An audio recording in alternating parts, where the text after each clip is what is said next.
몇 년 전에 제가 세바시 강연을 했는데 거기에서 추상미 영화감독이라는 분이 또 강연자로 나오셔서 인사를 했어요. 그래서 제가 추 감독에게 어떤 영화를 만드세요?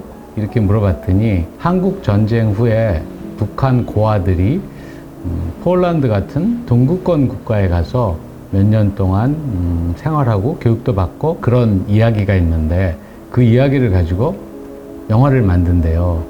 그래서 제가 외교관이었기 때문에 국제 관계나 또는 북한 문제 이런 걸 비교적 잘 알잖아요. 근데 저는 한 번도 그런 얘기를 들어본 적이 없었거든요. 그래서 정말이야?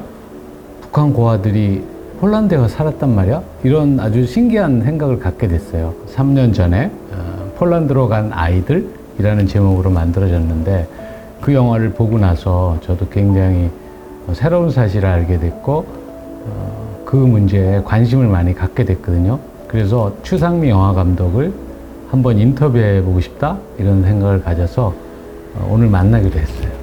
네, 안녕하세요. 안녕하세요. 추 감독님 오래간만에 뵈서 너무 반갑고요. 네.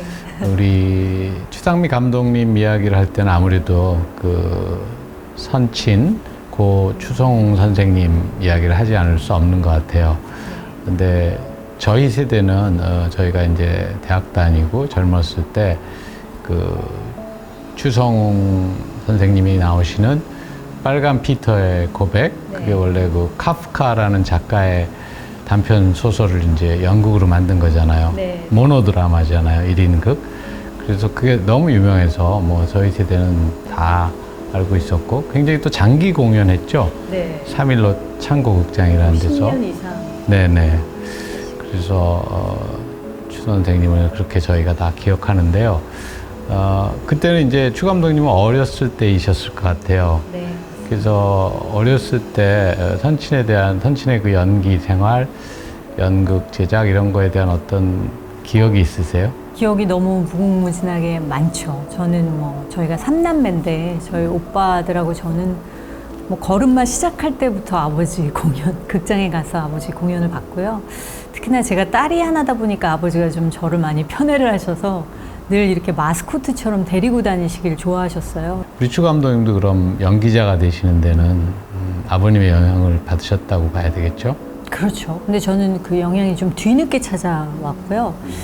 근데 사실 무의식이 굉장히 강렬했던 것 같아요. 늘 아버지 공연 보면은 그 관객들이 보내는 박수 갈채와 환호, 정말 우레 소리처럼 들렸거든요, 저는.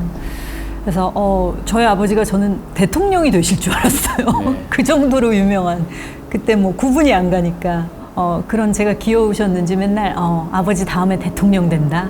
근데 그때 당시에 이제 고 박정희 대통령, 그래서 이제 그 돌아가신 후에 제가 아버지가 그 얘기 할 때마다 막 울었던 기억이 있어요. 아빠 대통령 되면 아빠도 암살 당한다고. 네. 하여튼 그렇게 아빠를 동경했는데요. 아버지가 14살 때 이제 좀 갑자기 돌아가셨죠. 그때 제가 중학교 1학년 때 사춘기였고 그 이후로는 사실은 뭐 연극을 가서 본다거나 공연계에 제가 뭔가 이렇게 접촉을 한다거나 이런 일이 없었어요. 그래서 고등학교 때는 그냥 막연하게 작가가 되고 싶다. 그래서 불문학과에 진학을 했다가 뭐 아시다시피 불문학과는 예술제가 있지 않습니까, 말년에. 그래서 예술제 때 연극을 처음으로 다시 시작을 하게 됐죠.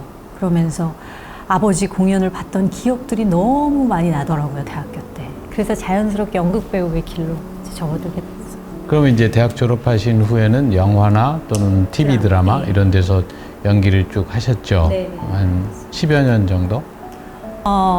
연극부터 시작하면 20년. 20년. 네.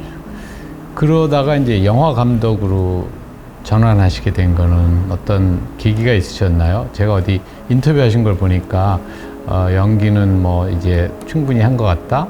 이렇게 좀 새로운 일을 하고 싶다 이런 인터뷰하신 걸 봤는데 사실 한 뭐 20년 가까이 연기 생활을 하니까 그리고 드라마를 계속 그때는 했었거든요. 근데 계속 비슷한 역할이 들어오고 뭔가 좀 저 스스로도 매너리즘에 빠진 것 같고 뭔가 새로운 출구가 필요하다. 좀 권태기? 네. 재미가 없어졌어요. 그래서 내가 정말 하고 싶은 건 어떤 창작을 한 아티스트였는데라는 제 꿈을 좀 다시 돌아보게 되는 계기. 그래서 대학원에 들어가서 영화 연출 공부를 새롭게 시작하게 됐습니다. 나이 40에. 영화 연출은 제가 직접 대본을 쓰고 내가 나의 세계관이나 가치관을 작품을 통해서 드러내는 그런 직업이기 때문에 더 오히려 세상과 내가 분리돼서 이렇게 나의 이미지 관리하고 살아야 됐었는데, 어떻게 보면 배우는 세상에 좀 분리돼서 그게 아니라 세상으로 적극적으로 나아가서 세상과 소통하고 사람들과 소통할 수 있다는 게 저는 너무 좋더라고요. 폴란드로 간 아이들, 이 영화는 어떻게 보면 이제 감독으로서 가장 본격적으로 이제 만드신 영화라고 할 수 있는데, 폴란드로 간 아이들 스토리, 그 이야기를 처음에 어떻게 듣게 되셨어요? 제가 그렇게 이제 대학원을 졸업하고 이제 장편 영화를 본격적으로 찍어야겠다 이렇게 소재를 찾고 있는데, 사실 임신을 하게 되고 출산 과정이 있었어요.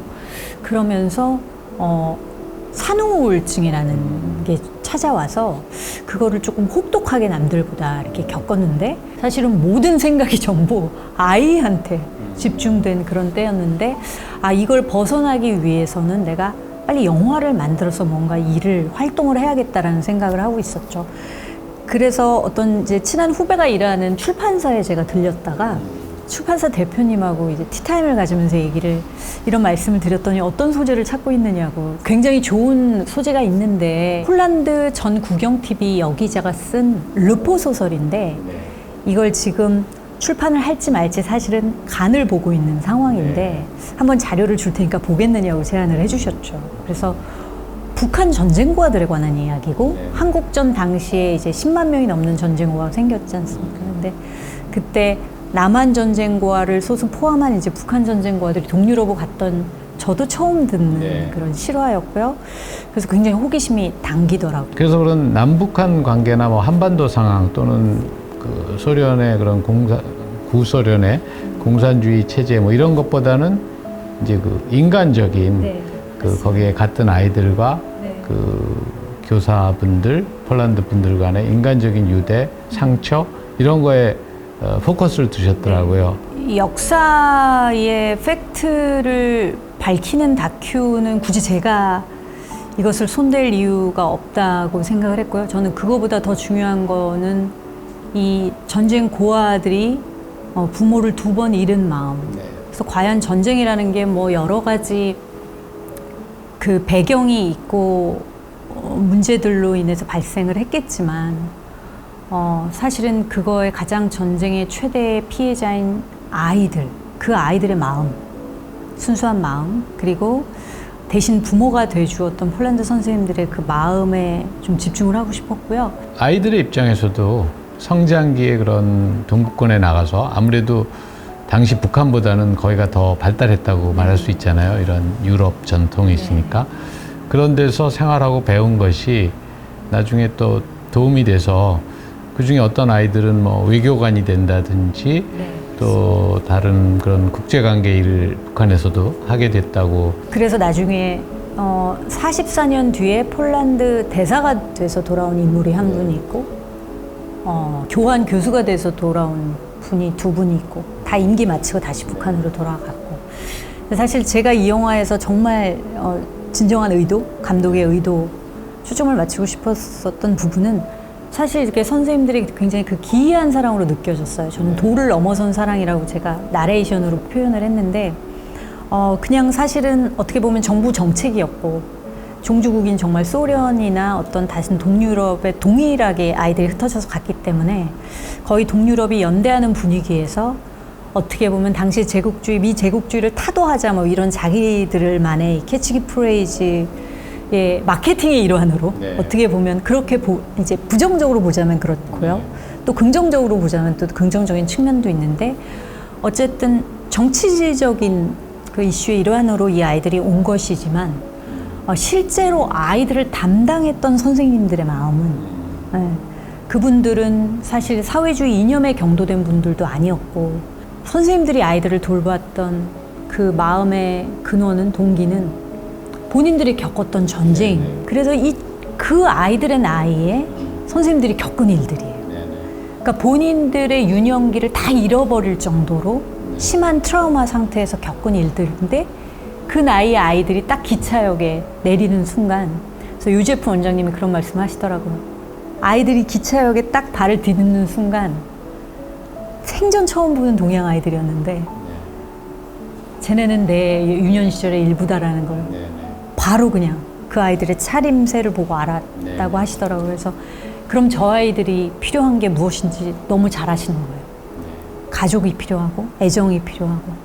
그래서 선생님들에게는 어쩌면 이게 혈육의 정처럼 느껴졌던 이유는 동일한 상처가 연결고리가 되어서 제가 나레이션에서 상처의 연대라고 표현을 했습니다. 그래서 굉장히 역사적으로 비슷한 상황을 겪은 두 나라의 선생님과 아이들 사이의 연대, 우정, 거기에 이제 초점을 맞추고자. 상처의 연대라는 것 참 좋은 표현이라고 저도 생각했습니다. 제가 현재 그 한국 아동단체협의회 회장 일도 하고 있고 아동단체들하고 또 일을 하고 있다 보니까 이제 그 영화를 아동 인권의 각도에서도 이제 생각해 보게 되었는데요. 사실은 이제 어떤 아이가 이제 고아가 된다든지 부모를 잃게 된다든지 했을 때 아동 인권의 차원에서 볼 때는 가장 좋은 일은 국내에서 입양이 되는 게 가장 좋은 거죠. 다른 부모에게.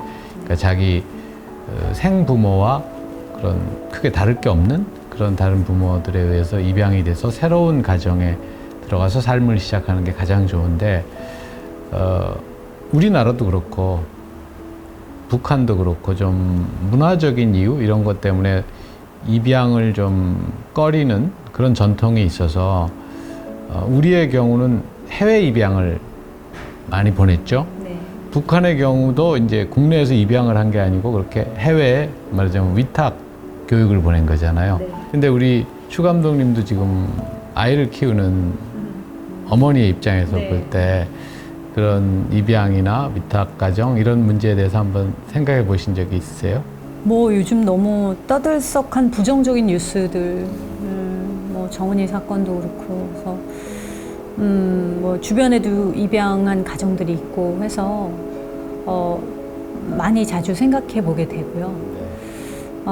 저도 아직은 자신이 없지만 입양에 대해서 좀 고민을 해본 적도 있었고, 이제 그렇습니다. 근데 사실 폴란드로 간 아이들에서 다루지 못했던 것 중에 하나가 이 아이들이 이제 북송되기 얼마 전에 폴란드 선생님들이 그중에서 이제 아이들하고 친해진 선생님들이 있을 거 아니에요. 친한 아이가 있고 정말 부모 자식처럼 그런 선생님 몇 분이 이 아이들을 입양하기 위해서 이제 사방팔방 막 기관들 다니면서 그 조건이 맞는지 어떻게 하면 입양할 수 있는지 알아보다가 이제 북한 대사관에서 그것을 반대하고 이제 다 북송시켰다는 그런 일화도 있어요.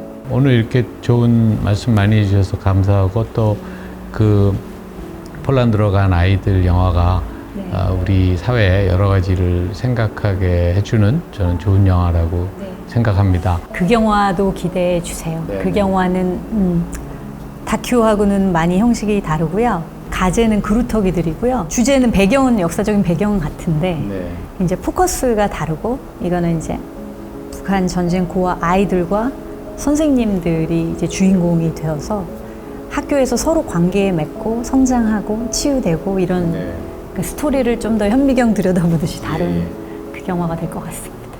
네, 연기자로서나 뭐 영화 감독으로서나 여태까지 그렇게 많은 우리 국민들의 사랑을 받으신 것처럼 앞으로 더 좋은 작품과 더 좋은 연기를 기대하겠습니다.